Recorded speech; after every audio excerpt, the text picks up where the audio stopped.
টিউটোরিয়ালটা আমি দেখাবো কিভাবে আমরা স্ট্যান্ডার্ড নেম ডেসিএল ব্যবহার করে কোনো নেটওয়ার্কের থেকে নির্দিষ্ট হোস্টকে ব্লক করতে পারি।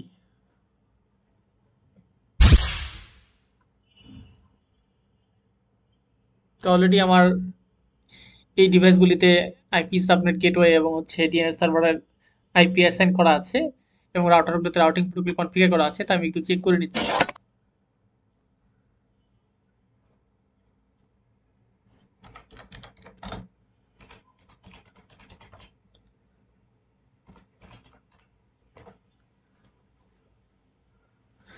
দেখি রিচেবিলিটি প্রপারলি হচ্ছে কিনা।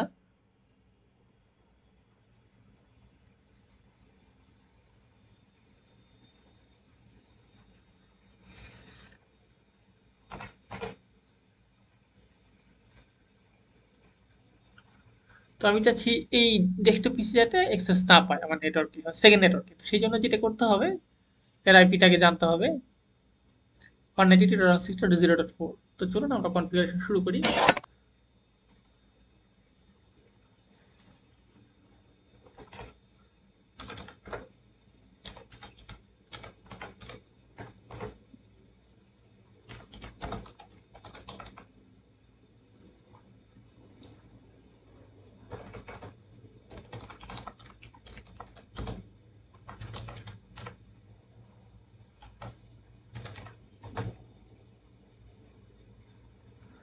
অ্যাক্সেস লিস্টের একটি নাম অ্যাসাইন করতে হবে।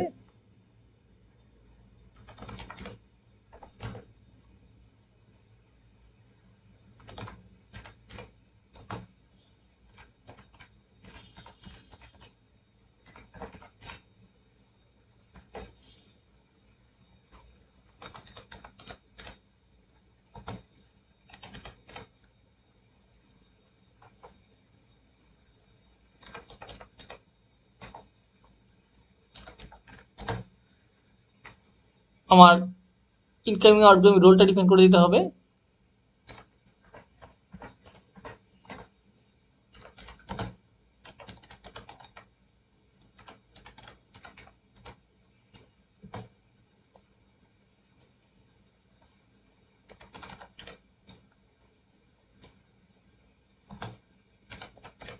আমি আউটগোয়িং ডিসেবল করে দিচ্ছি যাতে আমার এই নেটওয়ার্ক থেকে ব্লক করা পিসিতে কোনো ধরনের প্যাকেট না যায়।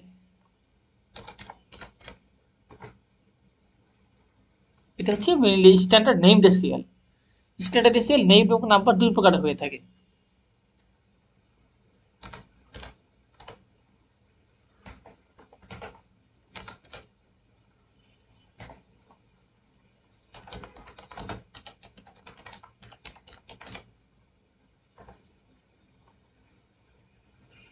তো চলুন দেখি যা করলাম তা সত্যিকারের কার্যকর হলো কিনা দেখি।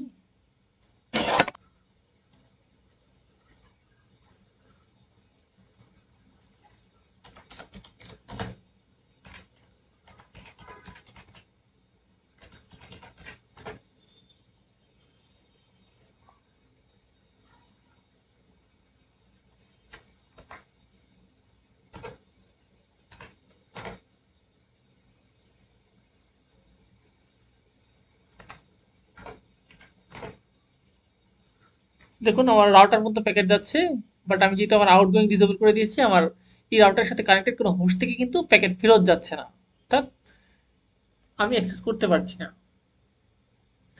তার মানে আমার কনফিগারেশনটা সাকসেসফুলি আমরা করতে পেরেছি।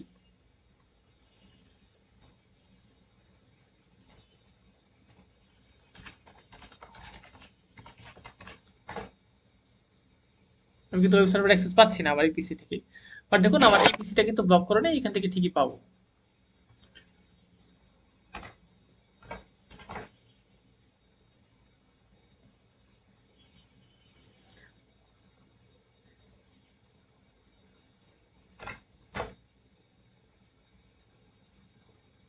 পিং কিন্তু হচ্ছে, তার মানে রিচেবিলিটি আছে।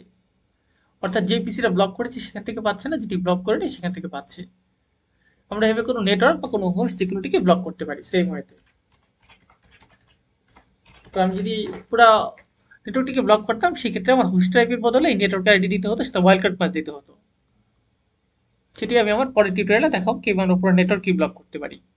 আশা করি আমি ইজিয়েস্ট এবং কুইকেস্ট ওয়েতে আপনাদের বোঝাতে বিষয়টি সক্ষম হয়েছি।